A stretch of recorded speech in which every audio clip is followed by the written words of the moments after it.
नमस्कार और स्वागत है आप सबका थीम 6 माने चैप्टर 6 के पहले सत्र में। जैसा आप सभी जानते हैं कि अध्याय का नाम है 3 वर्ग। आप सोच रहे होंगे कि नाम क्या है 3 वर्ग।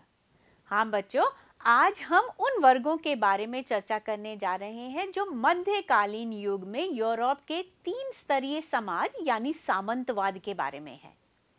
यह 3 सामाजिक श्रेणियों पर आधारित था और सामूहिक रूप से आप इसे 3 वर्गों के रूप में कह सकते हैं, या आप इसे राजा, ईसाई पादरी, भूमिधारक, अभिजात वर्ग और किसानों की कहानी भी कह सकते हैं। इन 3 समूहों के बीच बदलते रिश्ते कई शताब्दियों के लिए यूरोपीय इतिहास को आकार देने में महत्वपूर्ण कारक थे। मुझे लगता है कि आपको मध्यकालीन युग का पता होना चाहिए। यूरोपीय मध्यकालीन युग का मतलब होता है 5वीं और 15वीं शताब्दी के बीच के यूरोपीय इतिहास की अवधि। और मुझे विश्वास है कि आप 3 क्रम प्रणाली मतलब 3 वर्गों का हिस्सा, जिसे हम फ्रांसीसी क्रांति और भारतीय प्रणाली के साथ भी संबंधित कर सकते हैं। बच्चों, दरअसल इतिहास परस्पर जुड़ा हुआ है। मानव विज्ञान द्वारा सही कहा गया है कि यह वर्तमान पीढ़ी से भी संबंधित है। ठीक है बच्चों, आज हम कवर करने जा रहे हैं यूरोप में सामंतवाद की शुरुआत किसने की, यूरोप में सामंतवाद कैसे शुरू हुआ, यूरोप में सामंतवाद कब शुरू हुआ, इसे सामंतवाद क्यों कहा जाता है। आज के सत्र में आप यह सब करने के बाद आप यह सक्षम होंगे कि सामंतवाद का अर्थ क्या है, इसका युग, प्रणाली, उत्पत्ति, विशेषताओं और सिद्धांतों को समझना आपके लिए बहुत आसान हो जाएगा। तो आइए देखें कि सामंतवाद क्या था। सामंतवाद शब्द का उपयोग इतिहासकारों द्वारा मध्यकालीन युग में यूरोप में मौजूद आर्थिक, कानूनी, राजनीतिक और सामाजिक संबंधों का वर्णन करने के लिए किया गया है। बच्चों, जैसा कि आप जानते हैं कि कोई भी शब्द को समझने के लिए उस शब्द की व्युत्पत्ति या एटिमोलॉजिकल मतलब उसको समझना आसान हो जाता है। तो इसे हम फ्यूडलिज्म या सामंतवाद कहते थे। तो फ्यूडलिज्म, जिसका शब्द है फ्यूड, फ्यूड का अर्थ होता है भूमि का एक टुकड़ा। यह उस तरह के समाज को संदर्भित करता है जो मध्यकालीन युग फ्रांस में विकसित हुआ और बाद में इंग्लैंड और दक्षिण इटली में भी। बच्चों, सामंतवाद एक प्रकार का सामाजिक राजनीतिक संगठन था जो कि लॉर्ड्स द्वारा वेसल को दिए गए भूमि कार्यकाल पर आधारित था, जो अपने स्वामी को कई तरह से किसी भी प्रकार की सेवा प्रदान किया करते थे। आप सोच रहे होंगे कि यह वेसल का क्या अर्थ है। बच्चों, वेसल का मतलब होता है दास्ता या सेवा। दूसरे शब्दों में सामंतवाद सामंती समाज का एक हिस्सा था जहां अधीनस्थ विषयों ने अपने स्वामी के प्रति वफादारी दिखाई और अपने मालिक की सेवा करके उन्हें वहां से जमीन का एक टुकड़ा प्राप्त किया। उनके जीवन और संपत्ति के लिए उनसे सुरक्षा की मांग भी की। बच्चों, अगर हम देखें तो इसका एक आर्थिक अर्थ भी है। सामंतवाद एक प्रकार के कृषि उत्पादन को भी संदर्भित करता है जो कि लॉर्ड और किसानों के बीच के संबंधों और संघर्षों पर आधारित है। कृषक माने किसान अपनी भूमि के साथ साथ लॉर्ड की खेती पर भी काम करते थे। आइए देखें कि सामंतवाद की शुरुआत कैसे हुई। रोमन साम्राज्य के पतन के बाद पूर्वी और मध्य यूरोप के जर्मनिक लोगों के कई समूहों ने इटली, स्पेन और फ्रांस के क्षेत्रों पर कब्जा कर लिया। शार्लेमेन की मृत्यु के बाद यूरोप बहुत ही अधर्म से गुजरा। डकैती, अस्थिरता, सामाजिक असमानता रोमन साम्राज्य के पतन में बहुत एक आम बात हो गई थी। इस अधर्म को मौके के रूप में लेते हुए विदेशी आक्रमणकारियों ने यूरोप के विभिन्न राज्यों को लूट लिया। इससे लोगों में पूरी तरह से डर और असहायता की भावना पैदा हो गई। किसी भी एकीकृत राजनीतिक सत्ता की अनुपस्थिति में सैन्य संघर्ष अक्सर होता था और किसी भी भूमि की रक्षा के लिए संसाधनों को इकट्ठा करने की आवश्यकता बहुत महत्वपूर्ण हो गई। उन्होंने अपने जीवन और संपत्ति की सुरक्षा के लिए कुछ ऐसे लोगों को ढूंढने की कोशिश की जो कि शक्तिशाली थे और जो उन लोगों की मदद कर सकते थे। इसने यूरोप में सामंतवाद को जन्म दिया। सामाजिक संगठन इसलिए भूमि के नियंत्रण पर भी केंद्रित था। चलिए बच्चों, देखते हैं कि सामंतवाद मूल रूप से 3 वर्गों की कहानी किस प्रकार है। सामंती समाज को पारंपरिक रूप से 3 वर्गों में विभाजित किया गया है। शब्द वर्ग बच्चों एक तरह का सामाजिक स्तरीकरण को परिभाषित करता है या दर्शाता है। हम पहले वर्ग की बात करते हैं जिसे हम फर्स्ट स्टेट भी कहते थे। सो यह पहला वर्ग चर्च माने पादरी लोगों का होता था जो कि चर्च में प्रार्थना किया करते थे। दूसरा वर्ग माने दूसरा स्टेट नोबिलिटी का हुआ करता था जिसे हम अभिजात वर्ग कहते हैं जो कि बहुत शूरवीर थे। तीसरा वर्ग जिसे हम थर्ड स्टेट कहते हैं वह किसान का था जो लोगों के लिए भूमि का उत्पादन करते थे जिन्हें फर्स्ट और सेकंड स्टेट के लिए कार्य करना होता था। किसानों को किसी भी प्रकार की शक्ति का अभाव था लेकिन उन्होंने सबसे अधिक काम किया। सामंती समाज की 3 महत्वपूर्ण विशेषताएं थी। कार्यों को कानूनी रूप से परिभाषित किया गया था, पहली ये थी, और प्रत्येक वर्ग का अपना एक स्टेटस होता था। पहले 2 वर्गों की तुलना में पादरी और कुलीन वर्ग मतलब अभिजात वर्ग तीसरे वर्ग से कई तरह से कानूनी अक्षमताओं से पीड़ित तीसरा वर्ग होता था और बाकी के 2 वर्ग बहुत ज़्यादा शक्तिशाली और ताकतवर होते थे। दूसरी विशेषता कि वर्ग श्रम के व्यापक विभाजन का प्रतिनिधित्व करता था। उनके कुछ निश्चित कार्य थे। और तीसरा, सामंती वर्ग राजनीतिक समूह थे, पहले और दूसरे वर्ग जो कि बहुत ही ज्यादा राजनीतिक रूप से शक्तिशाली थे। अब बच्चों ये तो हमने किया, अब इसके साथ साथ हमें इनकी प्रमुख विशेषता मतलब सामंतवाद की प्रमुख विशेषताओं के बारे में भी थोड़ी सी चर्चा कर लेनी चाहिए। सामंतवाद राजनीतिक व्यवस्था थी जिसमें मध्यकालीन समाजों को वर्गों में विभाजित किया गया था। सो राजा होता था, राजा उस समय सबसे उच्चतम शक्ति का था और राजा ने वैसलेज के चलते जमीन का अधिकार वैसल्स को मतलब अभिजात वर्ग को दिया हुआ था। सो अब हम बात करते हैं 3 वर्गों की, जिसमें सबसे पहला है पहला वर्ग जिसे हम पादरी वर्ग भी कहते हैं। यह एक बहुत शक्तिशाली संस्था थी जो राजा पर निर्भर नहीं थी। बाकी की सारी संस्थाएं जो हैं वो राजा पर निर्भर रहेंगी, बट यहाँ पर पादरी वर्ग जो पहला वर्ग था वह राजा पर निर्भर नहीं था। पश्चिम चर्च के प्रमुख जो थे वो थे पोप और वह रोम में रहते थे। सो फर्स्ट स्टेट में बहुत सारे पादरी शामिल थे। पारंपरिक रूप से यह उच्च और निचले पादरी में विभाजित थे। सो कैथोलिक चर्च के अपने कानून थे। यह शासकों द्वारा दी गई भूमि और कर लगा सकते थे। अधिकांश गांवों का अपना एक चर्च होता था जहां लोग हर रविवार को पुजारी द्वारा धर्म का उपदेश सुनने और एक साथ प्रार्थना करने के लिए इकट्ठे होते थे। और बच्चों, पादरी बनने के लिए कुछ नियम भी निर्धारित किए गए थे। हर कोई पुजारी नहीं बन सकता था। सर्फों पर प्रतिबंध, सर्फ मतलब दास लोगों पर प्रतिबंध लगा दिया गया था क्योंकि उन्हें शारीरिक रूप से बाधित माना जाता था। महिलाएं भी पुजारी नहीं बन सकती थी। पादरी बनने वाले पुरुष विवाह नहीं कर सकते थे। अब पोप के बाद थे बिशप।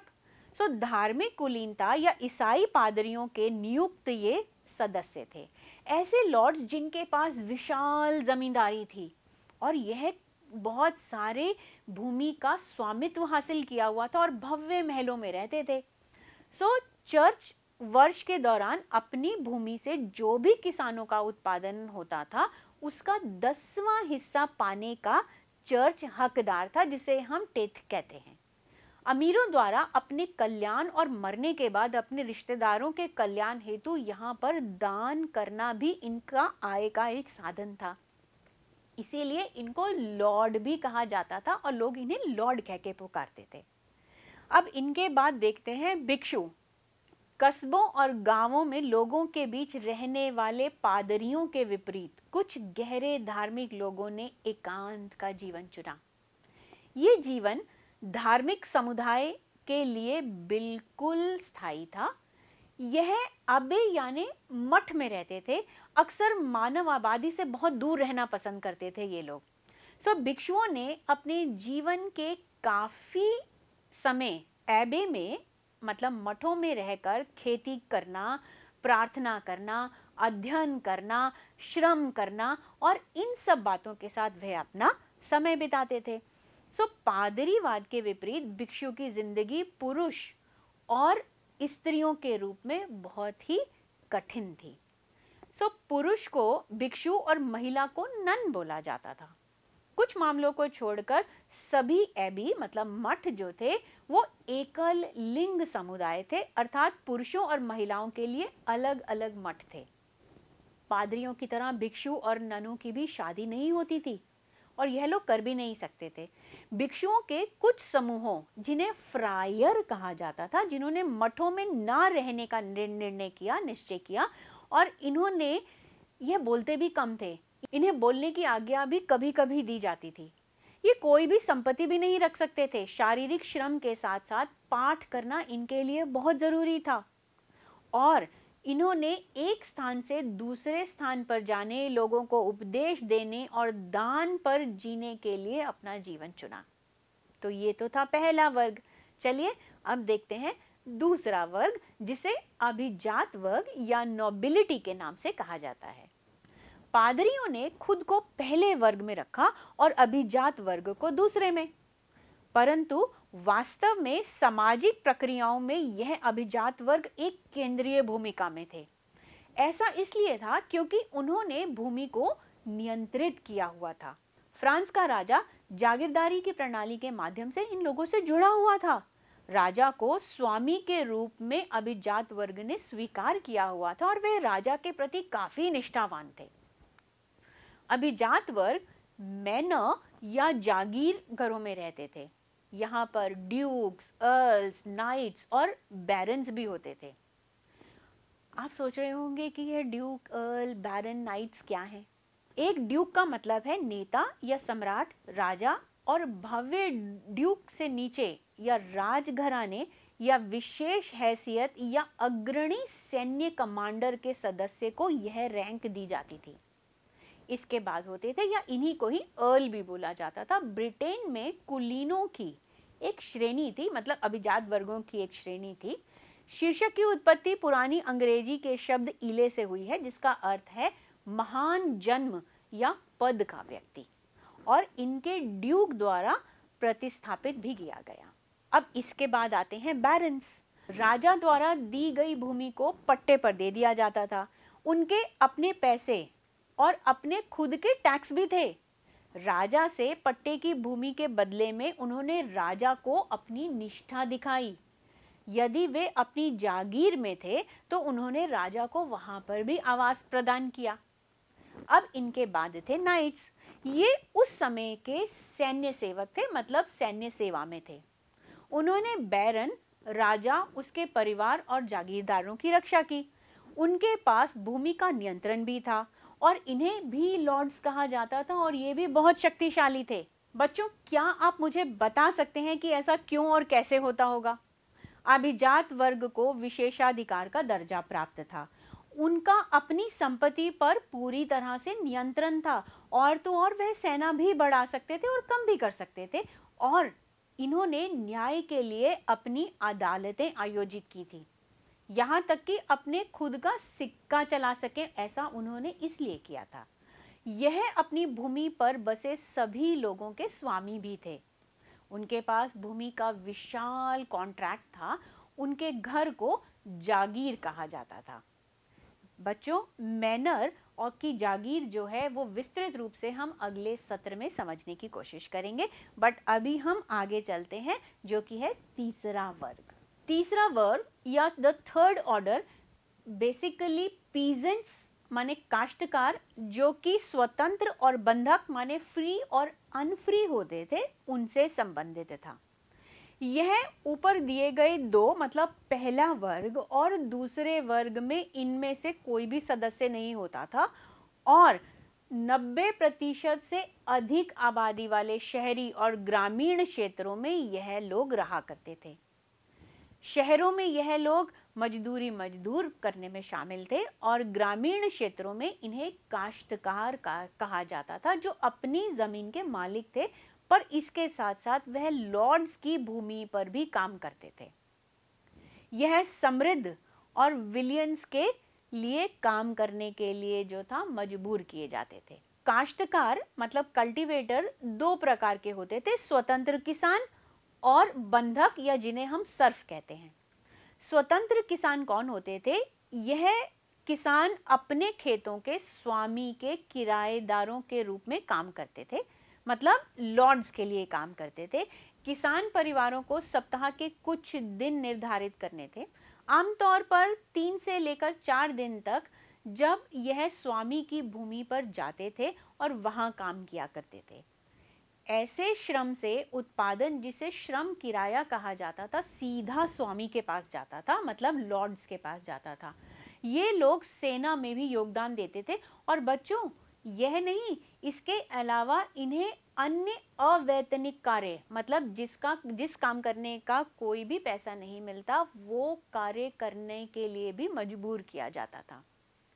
श्रम सेवा मतलब मुफ्त सेवा, जैसे सड़क बनाना, इमारतों की मरम्मत करना, खेती में काम करने के सिवा ये लोग महिलाओं के साथ और बच्चों के साथ अन्य कार्य भी करते थे। उन्हें स्वामी के लिए बहुत सारी चीज़ों को तैयार करना होता था, जैसे अंगूरों से मदिरा को तैयार करना, धागा, कपड़ा बुनना, मोमबत्तियाँ बनाना, और तो और इन्हें एक तरह का टैक्स मतलब कर भी देना पड़ता था, जिसे टैली कहा जाता था। बच्चों, इसके बाद आते थे कृषि दास या सर्फ, या हम उनको विलियंस भी बोल सकते हैं। सर्फ्स के रूप में इन्हें कहा जाता था, माना जाता था, जिनको मतलब दास्ता से संबंधित थे। अभिजातों द्वारा भूमि इनको दी जाती थी जहां पर ये लोग काम करते थे, और इन्हें काम करने के बदले में भोजन, सिर्फ भोजन मिलता था। इसके सिवा उनके पास कोई भी अधिकार नहीं था, और तो और जागीर छोड़ने की अनुमति भी नहीं थी इनके पास। इसमें से अधिकांश उपज स्वामी को दी जानी थी और उन्हें कोई वेतन नहीं मिलता था, और वे स्वामी की अनुमति के बिना संपत्ति भी नहीं छोड़ सकते थे। उनके पास भोजन की कमी थी, जिसके कारण उनका जीवन बहुत ही कठिन था और वे बहुत गरीब थे। इसके साथ बच्चों, अब हम पहले सत्र के अंत पर आ गए हैं, और चलिए देखें कि आज के सत्र में हमने क्या क्या किया। बच्चों, आज हमने सामंतवाद के अर्थ, उसके सिद्धांतों और विशेषताओं की चर्चा की, और जिसमें हमने पहला वर्ग, दूसरा वर्ग और तीसरा वर्ग और उनकी खास विशेषताओं की भी चर्चा की। चलिए अब हम करते हैं कुछ प्रश्न। पहला प्रश्न, सामंतवाद शब्द को परिभाषित कीजिए। दूसरा प्रश्न, इसकी उत्पत्ति कब और कहाँ हुई, यह स्पष्ट कीजिए। तीसरा प्रश्न, उन 3 वर्गों का नाम बताइए जिनमें यूरोपीय सामंती समाज विभाजित हुआ था। अगला प्रश्न, दूसरे वर्गों की शक्तियों का उल्लेख कीजिए। और बच्चों, अब है समय एक्टिविटीज का, मतलब गतिविधि का। चलिए शुरू करते हैं एक्टिविटी नंबर 1। विभिन्न मानदंडों के आधार पर सामाजिक पदानुक्रम पर चर्चा करें कि व्यवसाय, भाषा, धन और शिक्षा का महत्व क्या है। एक्टिविटी नंबर 2, किसी भी रचनात्मक तरीके से सामंती व्यवस्था को चित्रित कीजिए। और बच्चों, इन दोनों गतिविधियों में से कोई एक गतिविधि मतलब एक्टिविटी आप ज़रूर कीजिएगा। और जाते जाते 2 लाइनें जो कि इसी पाठ्य पर, इसी अध्याय पर आधारित हैं, वो कुछ इस प्रकार से हैं। क्या युग था यूरोप में सामंतवाद का, अधिकार और अत्याचार का? क्या था स्वामित्व और क्या थी दासता? अगर आप होते उस युग में तो क्या होता? ज़रा सोचिए। क्या कर पाते अंत उस दासता का? ज़रा सोचिए, ज़रा सोचिए। और इसी सोच के साथ बच्चों, धन्यवाद और नमस्कार।